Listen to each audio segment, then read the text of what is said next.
আধুনিক ও বাসযোগ্য নগরীর অন্যতম প্রধান শর্ত স্বাস্থ্যসম্মত পাবলিক টয়লেট। কিন্তু রাজধানী ঢাকার চিত্র ভিন্ন।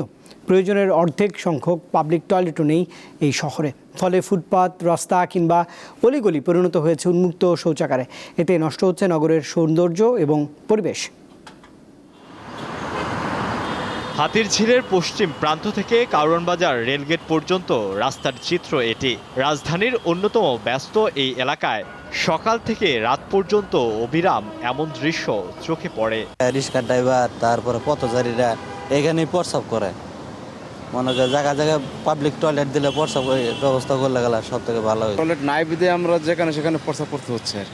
রাস্তায় আমরা চলার পথে প্রস্রাব করতে হয়, কিন্তু কোনো সময় জায়গা না থাকার কারণে যে কোনো জায়গায় বসতে হয় প্রস্রাব। রাজধানীর অসংখ্য ফুটপাতের চিত্র ঠিক এরকমই। পর্যাপ্ত গণশৌচাগার না থাকায় যেখানে সেখানে মানুষ মূত্রত্যাগ করছেন। এর ফলে নগরীর সৌন্দর্য শুধু নষ্ট হচ্ছে না, পথচারীদের চলাচল হয়ে যাচ্ছে দুর্বিষহ। প্রস্রাবের দুর্গন্ধ অসম্ভব ক্ষতি হয় এটা। এই রাস্তাটা দিয়ে আমি প্রায় যাতায়াত করি, কিন্তু এখানে দেখা যাচ্ছে যে রিক্সা দাঁড়াই থাকে এবং পথচারী এখানে ওই যে প্রস্রাব গন্ধ পাওয়া যায়। প্রায় দেখি যে এখানে লোকজন প্রস্রাব করে।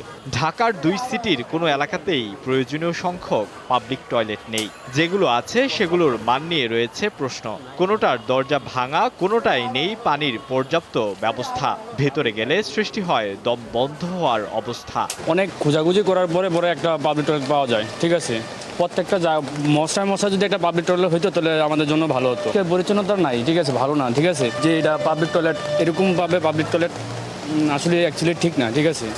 দুর্গন্ধ, মানে আবর্জনা দেওয়া ভরপুর। এটা সমস্যা, বড় সমস্যা। এনে লাইন ধরে থাকে বাবা, এখানে বাথরুমে যাওয়া জানা দাঁড়ায় থাকে। বাংলাদেশ পরিসংখ্যান ব্যুরোর তথ্য অনুযায়ী ঢাকার দুই সিটির আয়তন ৩০৬ বর্গ কিলোমিটার। আধুনিক নগর ব্যবস্থাপনার মানদণ্ড অনুযায়ী এই শহরে পাবলিক টয়লেট প্রয়োজন ১২০০-র অধিক, অথচ রয়েছে ৩০৭টি। এদিকে হাতিরঝিল থেকে কারওয়ান বাজার থেকে বিজয় সরণি, ওইদিকে আগারগাঁও সংসদ ভবন হয়ে পান্থপথ, এই পুরো এলাকা জুড়ে শুধু ফার্মগেটেই এই একটি গণশৌচাগার রয়েছে, যেখানে আধুনিক নগর ব্যবস্থাপনায় প্রতি ৫০০ মিটার পরপর একটি গণশৌচাগার থাকার কথা রয়েছে। আধুনিক নগরে পাবলিক টয়লেটের গুরুত্ব তুলে ধরেন এই নগর পরিকল্পনাবিদ। শহরে এমন অনেক জায়গা আছে, লক্ষ লক্ষ মানুষ সেই এলাকায় চলাচল করছে, কোনো পাবলিক টয়লেট নেই। আবার কোথাও কোথাও বাস টার্মিনাল বা কোথাও কোথাও কিছুটা পাবলিক টয়লেট আছে। অথচ পরিকল্পনা মাফিক শহর যদি তৈরি করতাম, আমরা শুধু পাবলিক টয়লেট তৈরি করা না, বিভিন্ন এলাকার বা গুরুত্বপূর্ণ মোড়ে কিন্তু লেখা থাকতো যে কত মিটার দূরত্বে গেলে আপনি একটা পাবলিক টয়লেট পাচ্ছেন। যেহেতু পরিকল্পনা নাই, সরকারেরও চিন্তা নেই, বিভিন্নভাবে বিচ্ছিন্নভাবে কোনো বাস টার্মিনাল বা হয়তো কোনো একটা মাঠের পাশে হয়েছে, কিংবা কোনো একটা প্রাইভেট এন্টারপ্রাইজ তারা হয়তো বেসরকারি উদ্যোগে প্রজেক্টের আন্ডারে করেছে।